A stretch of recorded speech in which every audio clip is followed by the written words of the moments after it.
नवी मुंबईमध्ये अंबानींना एअरपोर्टच्या बाजूला 5,000 एकर जमीन दिली असं राज ठाकरे यांनी म्हटलेलं आहे। अदानींना सुद्धा धारावीमध्ये जमीन दिली असे राज ठाकरे यांनी म्हटलं। ठाण्यामध्ये क्लस्टरची योजना एका बिल्डरसाठी असं उद्धव ठाकरे यांनी म्हटलं। सगळ्या गोष्टी अदानींच्या घशात घालण्याचं काम सुरू आहे अशी टीका उद्धव ठाकरे यांनी केली।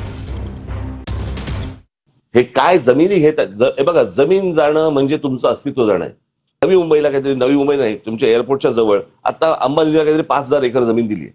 5,000 एकर जमीन त्या अदानीला इथे धारावी दिली आहे, अजून तिकडे पुढे अजून काही जमिनी दिल्या आहेत। पण तुला वाटत नाही का की धारावी एकत्र हे डेव्हलप होणं गरजेचं आहे आणि तशी कोणाची क्षमता आहे? प्रश्न असा आहे ना, मराठी माणसाच्या अस्तित्वावरती वरवंटा फिरवून जर समजा प्रगती होणार असेल ना, तर ती नको प्रगती आम्हाला।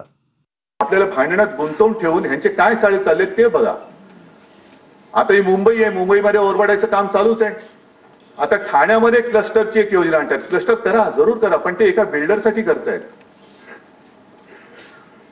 म्हणजे ह्या सगळ्या ज्या काही गोष्टी आहेत ह्या करून घ्यायच्या, सगळ्या गोष्टी त्यांच्या अगदी अदानीच्या घशात घालायच्या किंवा त्यांच्या उद्योगपती मित्रांच्या घशात घालायच्या, पण तुम्ही त्याच्यावरती बोलता कामा नये म्हणून तुम्हाला भांडणामध्ये व्यस्त करून ठेवायचं।